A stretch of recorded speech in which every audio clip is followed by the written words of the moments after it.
Hello, everyone. It's Sonny McDonald here. And as you know, the team and I at Leadership HQ and the Outstanding Leadership Awards are so committed and passionate about building a world of great, compassionate, and courageous and inclusive leaders and leadership. And I have been so excited all week to actually have an incredible conversation with our Outstanding Leadership Awards winner. She was a finalist, and she was a great finalist, which we loved working through in the past year during the awards. But then to see her on stage as a winner, and also the overall winner of the 2022 Outstanding Leadership Awards, just was so wonderful to see her incredible leadership. So I'm going to introduce the amazing adjacent, she's got a few titles here. Adjacent Professor Kylie Ward. She's the CEO at the Australian College of Nursing and the Australian College of Nursing Federation. However, she's also, and I love this, a policy reformer, humanitarian, visionary, nurse, for-purpose leader, equality warrior. I love all these. Adjacent professor, executive coach, mum, and transformation specialist. So welcome to the Leadership Lounge today, and congratulations on being our winner for the 2022 Outstanding Leadership Awards that we hosted only a couple of weeks ago. Hey, how are you today? Sonia, to be on your virtual lounge is a huge honor. I watched you in awe that evening, but I still feel the tingles of excitement of that night. And Belinda, who was with me, that was such a special evening in my life. I will carry it with me forever. I'm very humbled. So it's a pleasure to be here. It was an amazing evening. I have to admit, for some reason it's saying the video is not working, but that's okay. Maybe it's hopefully the video will work soon. But anyway, hopefully if you can just let us know if the video is not working, which video isn't working. Hopefully it's not from our end. Look, for us, it was many years of courage, of challenges, of ups and downs. It's been a dream of ours for many years, but to have 250 people in the room to champion and celebrate greatness and leadership, and just to see everyone, like for me, all the finalists win, like everyone in the room were winners. I think it was so, and there's so many people for weeks and weeks on end. We received so many messages and emails and calls just saying what an incredibly inspirational evening it was. And so many people reached out to me saying how wonderful it was to see all the finalists and winners, and to see you as the overall winner as well. But I've never seen so many people eat so many lollies in one evening. I think the lolly bar was a huge hit, but the speeches were a huge hit. The winner, anyway, it was just a wonderful evening. But and just seeing the photos of you when we announced you as a winner and seeing you on stage, wow, it was just wonderful. You know what, there's so many things that I love, but being in the room with like-minded people, you're right, everyone's a winner and everybody contributes in such a significant way, but having like-minded people in a room creates its own energy, doesn't it? Because, you know, that being around other people that are like you, we don't always get that in our day jobs and in our work environments. And I think that just created such a beautiful energy in the evening. And I would say with that lolly table, there was a lot of inner child fulfillment there. We haven't been to a party for a while. I think there was a bit of inner child there. I think even it had a number of people there helping us, and it got to a point where we were constantly restocking the lolly bar. A good note for next year's awards, which we're already started planning in 2023 to make sure the lolly bar is much bigger. But in terms of, obviously, leaders love lollies. What does leadership mean to you when you think about, and also like what you champion? Because you are just such a champion of leadership and compassion and empathy and courage. What does leadership mean to you? You know, it's an interesting word, leadership, isn't it?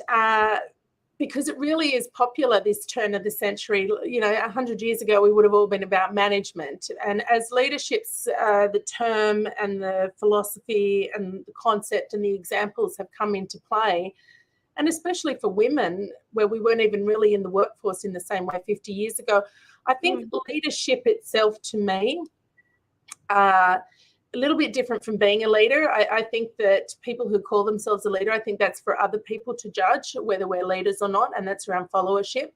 But leadership really is about, are you prepared to do what you have to do, not in a popular way, but in what is right, and what should be done in the best interests of the people that you're serving. And do it in a way that is respectful, inclusive, and dignified for all of those involved. I really love that. It is doing what's right. I think that is such a powerful message around how we all have the opportunity to lead, because leadership isn't about a role or title.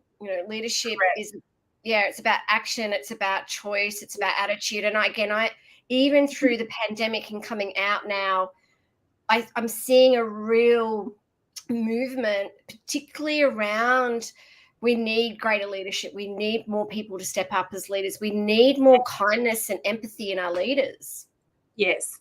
And certainly to move away from leadership as we would have known it of the past, that is militant, hierarchical, and controlling. Sonia, if you and I went and sat at a childcare centre or a playground, had a coffee and watched, you will see intrinsically skills of people stepping up or coordinating, or how other people follow people. And I think that fascination in human behaviour is, why do we want to follow someone? Why does someone inspire us? We all have people that inspire us. But if you are somebody who is inspiring others, what is your responsibility to step up and be the best that you can be for those that you have influence or impact on their livelihood and well-being?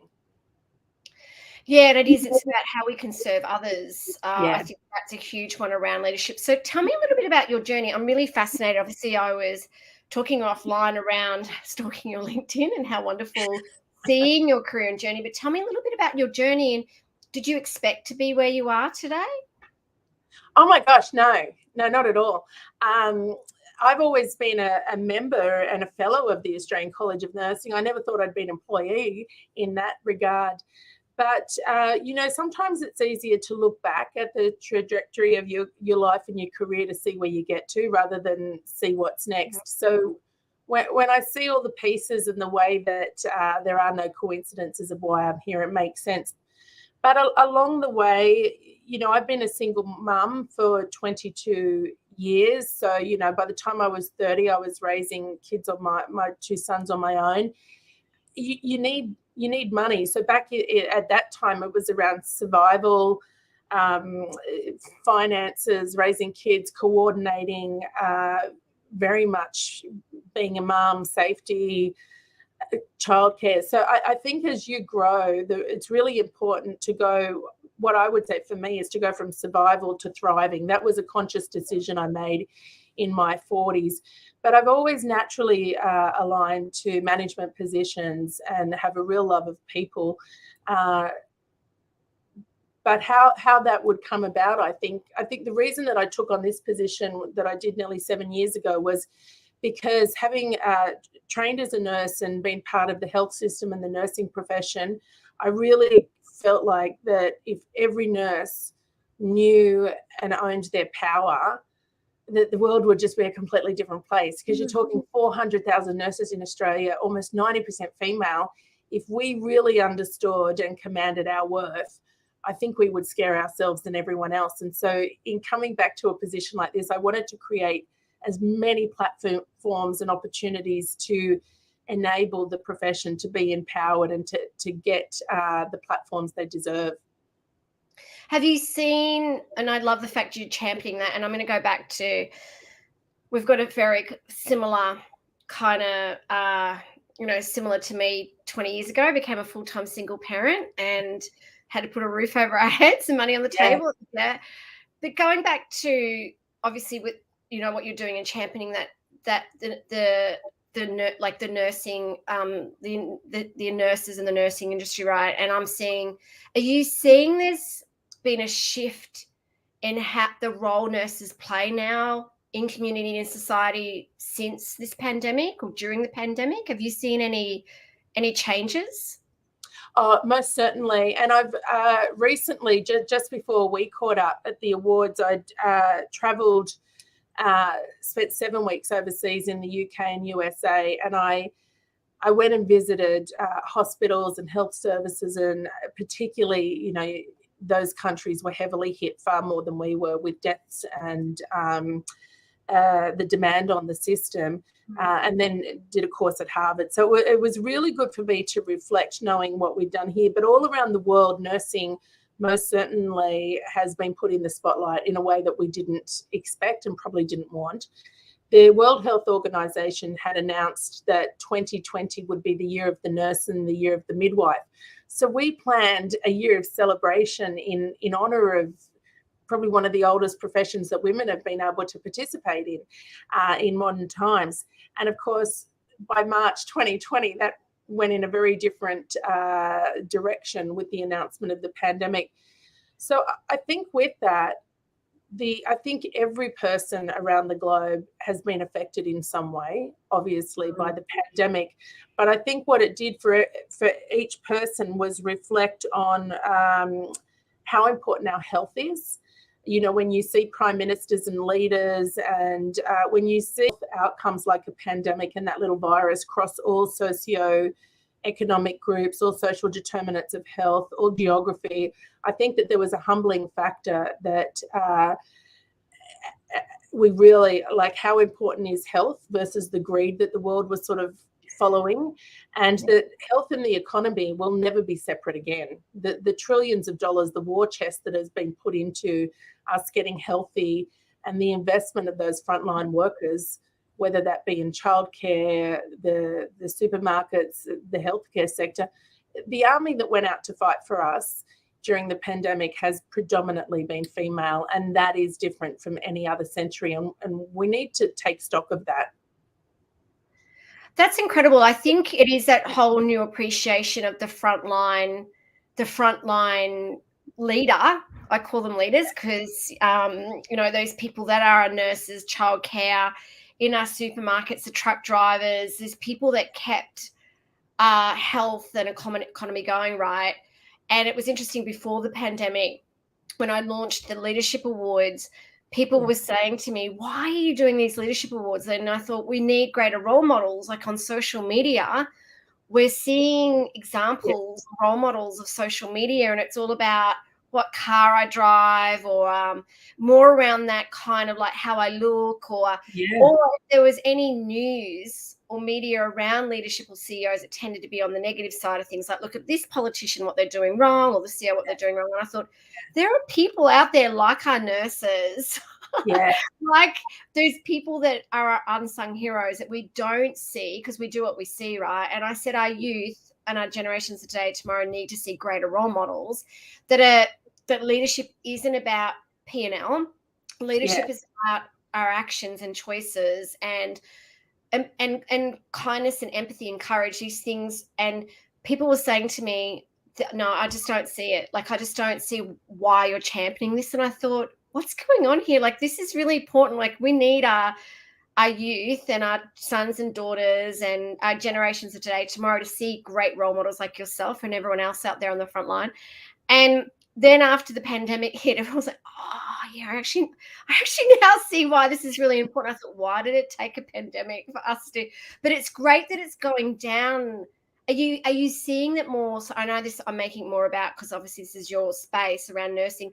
Are you seeing more people wanting to be nurses now? Are you seeing a bit of an uplift in people reaching out to go, I actually want to study to be a nurse? Are you seeing that that's becoming more prevalent? Do you know, I think initially there was great, there's always great regard for the nursing profession. For decades now, in Roy Morgan Gallup polls, we've been voted the most trusted and ethical profession. So there's a huge amount of respect. The community, the public, consumers know what we do. translating that to governments listening to us has been a challenge that I've been tackling. But having said that, so nursing never usually had any issues with numbers of undergraduate places in the TAFEs or the universities of people wanting to be nurses. But in fact, the deans of the universities are telling me this year and a little bit last year, they've seen decreased numbers, and for the first time in decades. And really the worry for us, and what I advise governments and basically anyone who'll listen, is if we don't do something now and with our pipeline, we've got a shortage of nurses. The world has a shortage of nurses. It's a female-dominated profession. There's gender equity issues. There's gender bias. There's all sorts of disparity within that. But if we're not retaining and valuing the nurses we have, and we've got less nurses going into university, we're not only got an issue now, but in 3 years and 5 years, and we're not going to be producing the nursing workforce that the country needs. So we really are right now in 2022 to 2025 at a time where we need major reform to really attract the right people. So the other thing that I would say, Sonia, when I talk to governments and they're saying, oh, we'll give a $5,000 bonus, or we'll do this, or we'll do that. Yeah, that's all great. But for me, I don't want anyone to be a nurse. That's one of the things that probably sounds funny for me, being the CEO of the Australian College of Nursing and the foundation. But nursing is not a transactional job. It's not a turn up, I'll get paid, I've got security. Who is a nurse? Why do we choose to be nurses? And, it really is around your life of service.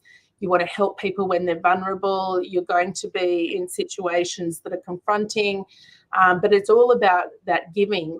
And so really, for a person to experience excellent nursing care, it has to be the right person. So we need to attract the best of the best. And that's the worry for me, is we need the best, the brightest, the strongest, and the kindest. And they've got other options. And so it's really important that we get it right for the image of nursing to attract the right people.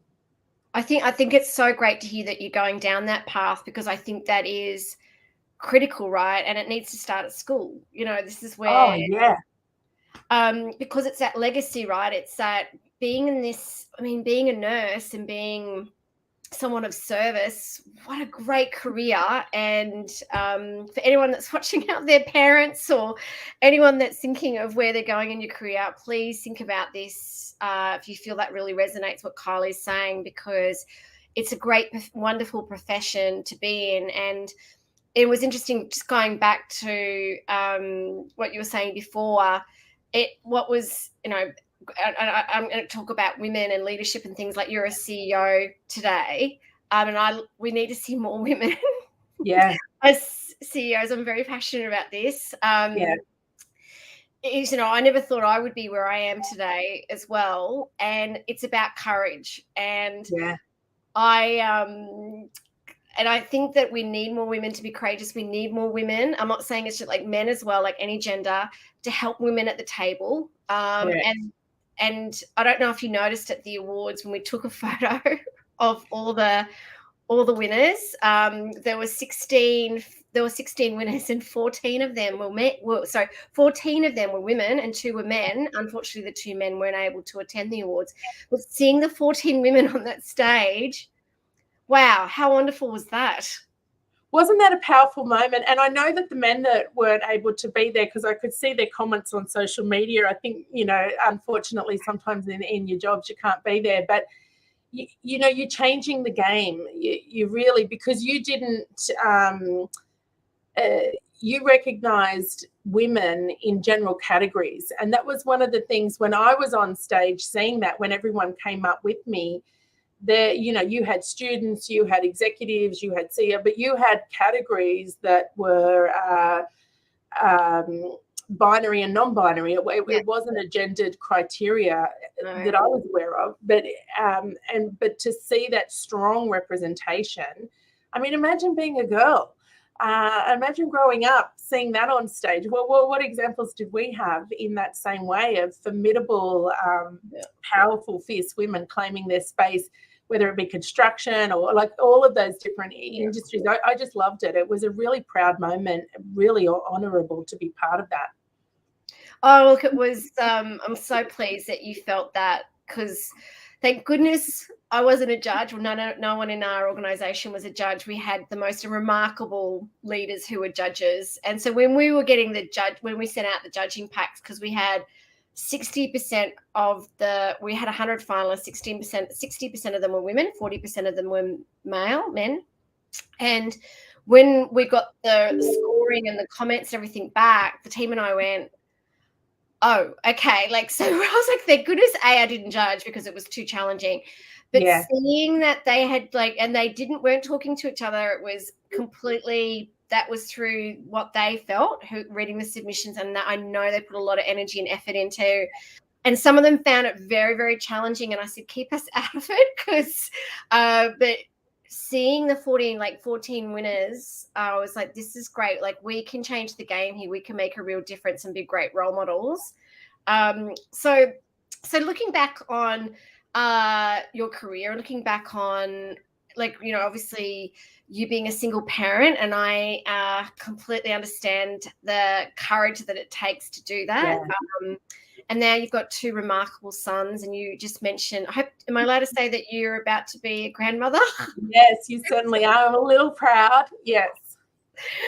That is so wonderful. I was like, you still look amazing. Like, I'm just like, because I'm sitting there going, how can you be a grandmother? Anyway, so, but looking back, like, what advice, or what has been some of your greatest lessons in your life or career, and what advice would you give to younger self, or anyone that's watching here that's thinking of getting in the industry, or trying to be like, I want to be a CEO, I want to be ahead of the table? I know there's a lot of elements that I just talked about there, but what would you like to start with? Yeah, there's so many different parts that I could speak to this, but let me start and maybe move backwards. I mean, who I am at 52 is different to 42, 32, 22. You know, and I was pregnant at 22 with my first son. I think the beauty of that is, I don't want to be the same. I don't want to look the same. I want to see how women grow and age and claim their space, that the images that we have maybe of our grandmothers, that like, I'm going to be different. But I think that we're in a world where we can invent ourselves or reinvent the space that has only been delivered in a certain way. As a CEO, it is a lonely job. You got, you know, a 9, 10, 13-headed, you know, bosses in your boards. You're the only one in an organization, and it's always, you know, there's always a sense of who you're competing, because your organization has to perform, whether you're profit or not for profit. You've got to make money for viability. So I think by the time you get to CEO, my sense would be to say to someone, or anyone aspiring, whether I would say this with at any stage in management, once you're going into career positions that are responsible for people in a management sense, their pay, their performance development, why do you want it? And I'm always a little bit worried if somebody wants the power that is associated with the position and the ego that goes with that, as opposed to that servant mindset or the sense of really making a difference.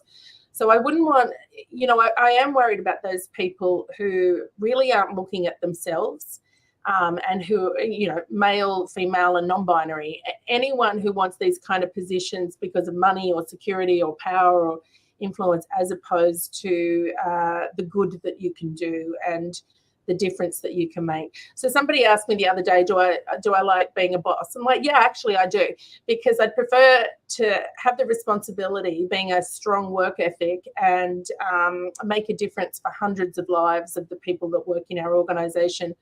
Because I have worked for incompetent people, and it's much harder being held back, or, you know, where you can see logic, you can see an organization that needs to move forward and the wrong person's employed in it. So to be a CEO, it comes with, you know, obviously legal responsibility, but it's that moral and ethical responsibility of the kind of culture of the workplace that you create, the opportunities that you give. And do you have the generosity of spirit to create and invest the extra hours that it takes to build that culture? We've probably all worked for people who want to keep us here, you know, and take credit or go forward. Hopefully you haven't, but if you have, so who do you want to be, and understand that? And then in the steps to get there, sure, you might need masters or qualifications or education. That's only one component. So I would say to anyone, and I've coached and mentored hundreds and hundreds of people through my career, you need to work on your own stuff so that you're not triggered. You need to know where your blind spots are. Not everybody's got everything, but you need to release inner child things. Don't hold on to things, because until we work on ourselves, we really don't have it to give other people. And I think that the most competitive people, or the people that limit other people, are really, hurt people hurt, basically.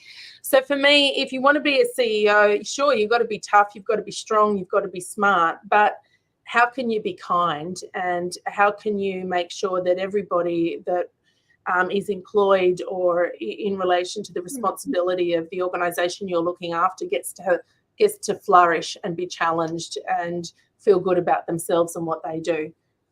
And that's not on the bottom line. It's not on the profit and loss sheet. And, it's not soft anymore. But to me, that's the real essence of being in a position of influence. I love that. It is. It's I'm the same. When I hear people talk about they want to climb the ladder because they feel as though the title is going to make them feel like powerful, I go, validate them. Yeah. I go, it's not about that. That worries me, because leadership's an incredible responsibility. Like, you are impacting businesses and lives of people, and there's such great responsibility there. Obviously, yeah, I mean, and people think and then they move into these leadership roles per se, like traditional leadership roles, and they think it's going to be easy. And I'm thinking, it's the toughest job you'll love, like parenting, right? It's not all, and this is why learning leadership, preparing your leadership, getting to understand who you are, really going, how can I be my best version of myself? So when I actually, if I am going to move into those C-suite roles, it is a great responsibility, and I am there to serve others. And I think that's so. What advice would you give to your younger self? Like, if you could go back in time in a time machine, what would you say to her? Yeah, and I'll tell you that in just a second. I'll just go back to what you were saying there, because I think it's really important. So I think one of the things, I say it to my younger self, but I don't need to, because I've always believed this. I think it's really important that we know who we are without our titles. And I think men struggled with this when they retired, because their identity was tied to their position and where they'd got to, and self-esteem. And so they've got their own gendered issues. But I think for women have done that in different ways. But so I would say to any person who are you without your title? So I am very, very strong in my core and my sense of self and my sense of worth.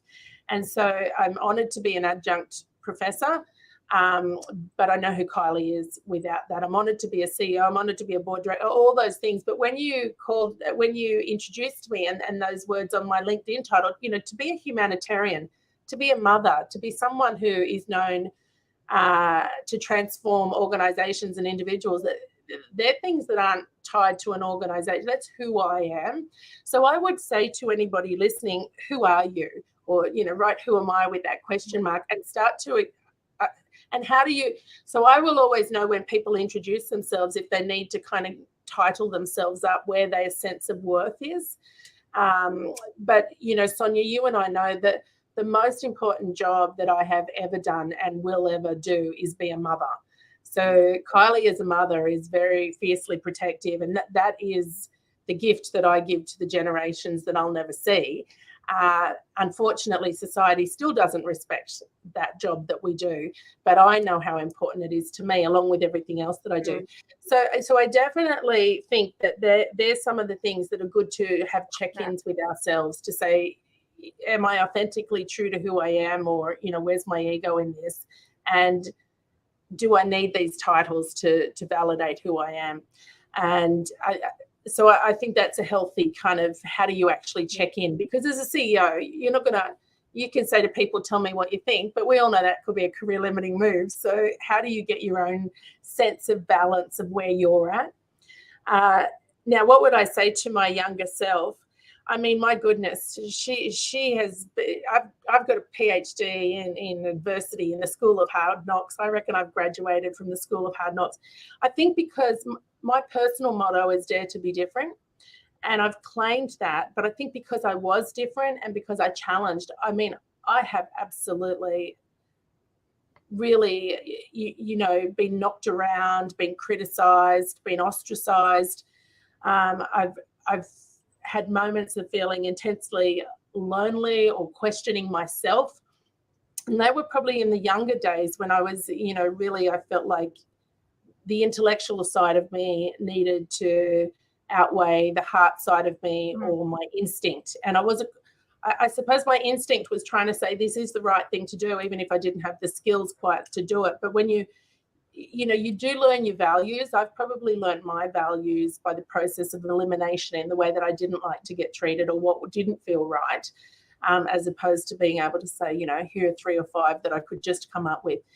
I think that what I would say to my younger self is definitely, and I feel like RuPaul on stage talking to the queens at the final. What would you say to this little person? So I love this moment. But I think I would say, take a breath. You'll be okay. Trust yourself. Yeah. Trust yourself. Learn the skills of influence. But your moral compass is strong. And stay true to your north. And don't let your self-esteem be so affected by people that didn't align to where you go. Like find your tribe, find an organization or a team that respects you. Don't stay where you're getting beaten up.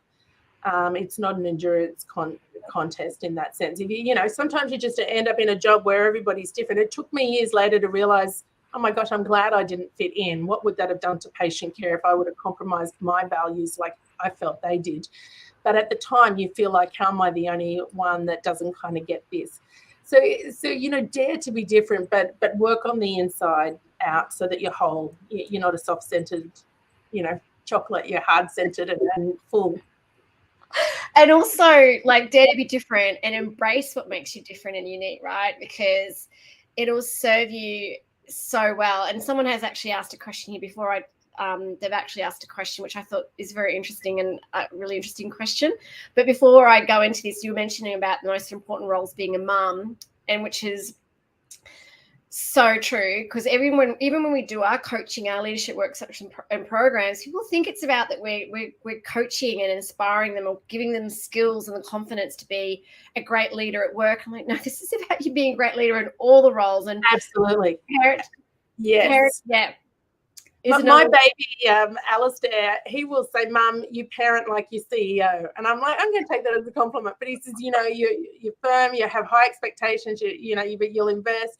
But I actually see that is who I am. I don't just, this is a job description. So I do embrace the essence of me, whether that's, I'll take it as a compliment. Well, I take it as a compliment. My daughter says the same thing to me. And that's why, even at the awards, you saw my daughter on stage. Yes. A few people go, why have you got she's now a young adult, and I've always had her involved in my, and I'm like, because she's my greatest, she's my greatest, I don't know, achievement. I'm so proud of who she is as a leader, and I want her to be part of. Because I'm a mum. That's what I am. First and foremost, I'm a mum. A human. Why wouldn't you want her in everything? I completely understand. And my sons, being a single mum and not being able to afford babysitting or childcare, they came everywhere with me. But I remember those days when they were on stage helping me hand things out for nursing and midwifery awards, or sitting next to me. The role modeling of that is, we can't even understand that, Sonia, because my mum didn't have the same rights to education. She, my grandmother, my great-grandmother, we come from bloodlines that have not had the same privilege to be educated, to acquire wealth, to, even legally be able to achieve what we achieve. And so I feel like we're really the generation that's resetting. I feel like in a lot of ways we need to be the chain breakers. And I often say I do things for my nieces and your daughters because I fight so strongly for women. But that's so it's just beautiful for me to see that a daughter gets a role model as a mum. Imagine what the next generations are going to be able to achieve, because we haven't had the representation and the examples in the same way. Yeah, I agree. I love that. The change. Did you say the change breakers? I like that. Chain breakers. Yeah, we're going to break those chains that have held us back. Yes. Okay, we could do that. Well, Phil's just asked a question here. Phil's done this because he's loving what you're saying, but he said, when you say, and I can't remember you saying these exact words, but maybe we can explore this. He said, when society does not respect the kind of job you do, where does this derive from? Do you know? Yeah, thank you, Phil. I think that somewhere in my fabric, is that I'll come back. Sure, I'm a registered nurse. I've got all those kind of qualifications you acquire. But who is Kylie? And really, at my core, is that strong humanitarian, that strong sense of equality and justice. So I am just someone. Honestly, I could be invited to a function where nobody knows me. If I see someone left out or somebody I can't help but want to help somebody. It's just in my nature. So I think that it really comes from that strong sense of it's our birthright to be seen. It's our birthright to feel purposeful. It's our birthright to experience equality, even though billions around the world don't. And so I'll give you an example. And it's interesting the criticism I got for this, but nursing, because we're around 90% female dominated, I've been championing with our brilliant men in nursing about gender inequality for nursing. Like, why aren't we 50-50? Why don't more men want to be nursing, to do nursing? And so I teamed up with some brilliant men in nursing and put a campaign out. And Luke Yokota, came up with the hashtag, "It's okay for men to care." So we've been really challenging that society that doesn't allow boys and men to go into jobs that care. And for the nurses, the men that are nurses, I mean, they really represent such brilliant human beings, because often they get their gender, their masculinity and their sexuality questioned because they want to be a nurse. But if you're a paramedic or a doctor, working in the same industry, you wouldn't.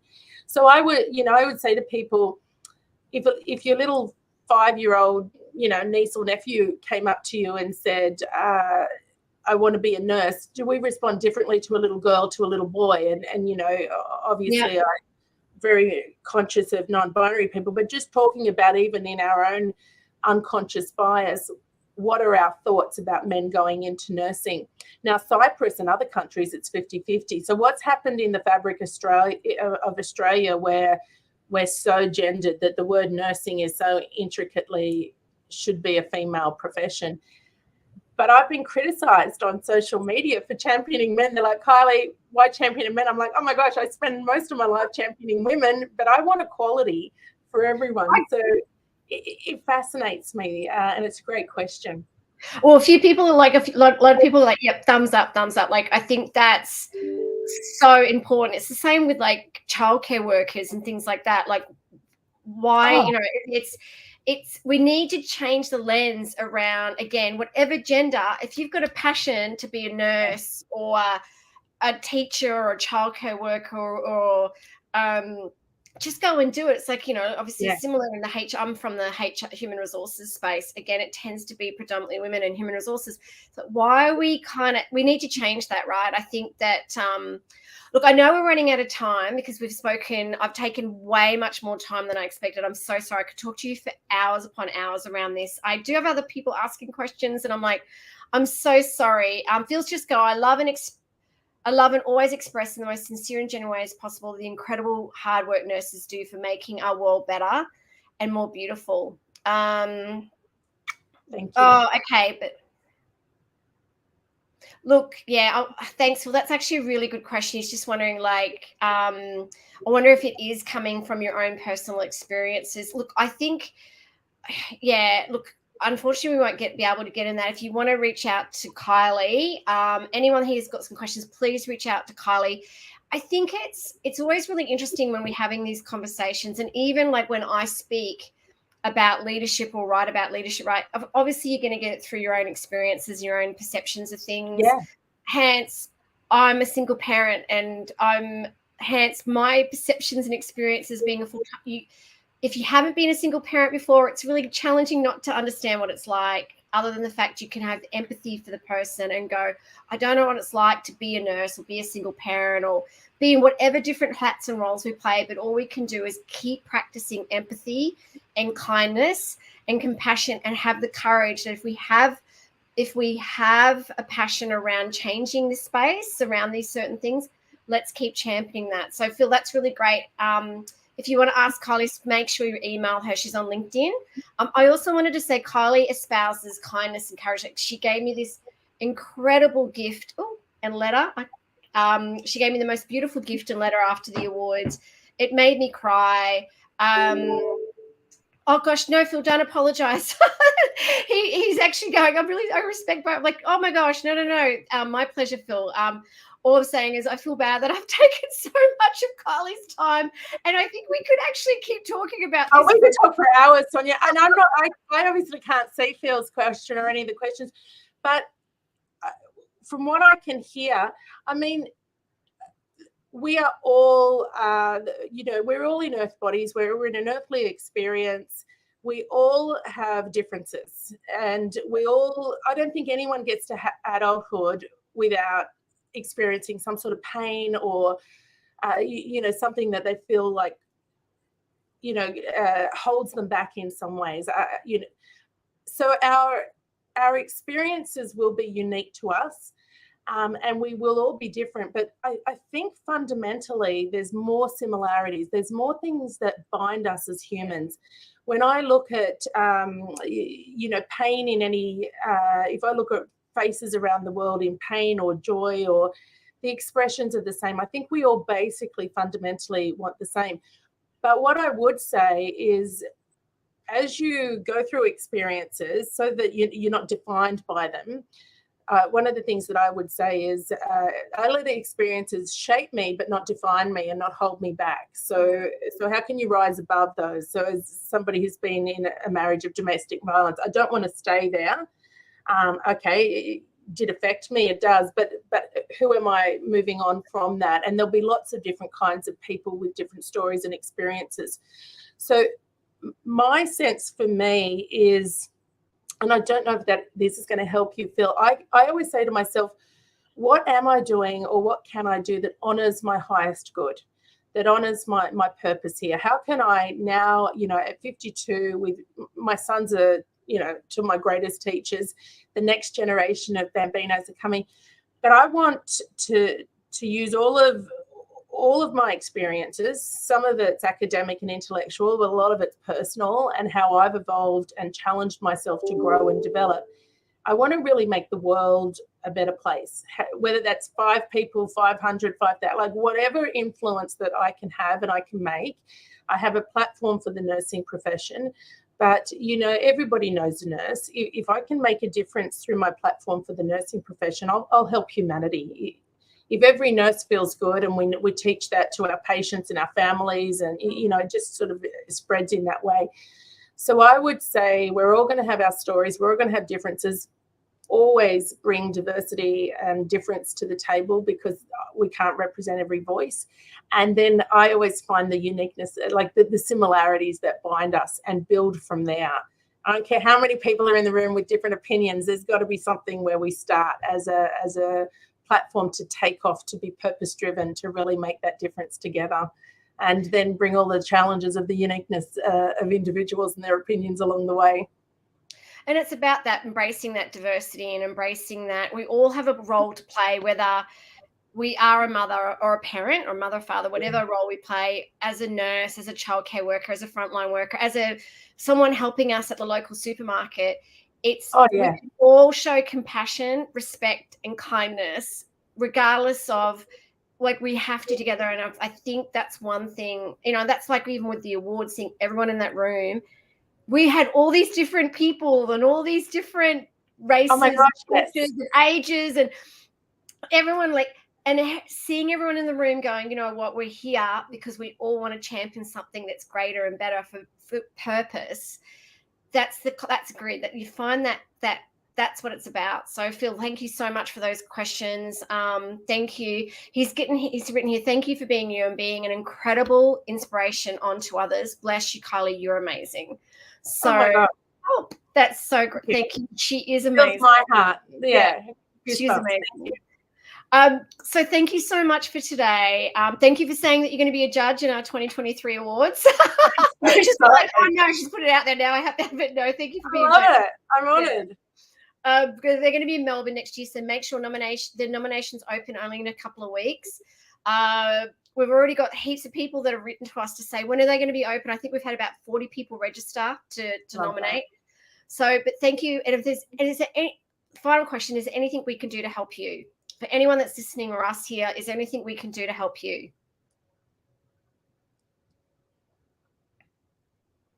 Are you there? Oh, is that to me? Yes, to you. Like, is there anything I can do to help you? No, that's right. I was asking you, is there anything we can do to help you? Oh my gosh, I'm thinking, hang on, you're waiting for people to come through. Oh my gosh. I mean, you know, one of the things that, thank you for the offer, and I absolutely appreciate it. And I cannot think of anything, but just sharing space together and reminding me that people like us, you know, that sense of community already fills my heart. But I was thinking when you were talking, I didn't, you know, I do my job, and I'll take the word just out there, but I do my job and I do what I think is right. Did I think that I would be Outstanding Leader of the Year award winner? Like, no. And so what I would say, Sonia, is if you know, I don't know who nominated me, but if you know someone who's doing something, and you know, in my world, we always work hard in nursing and health.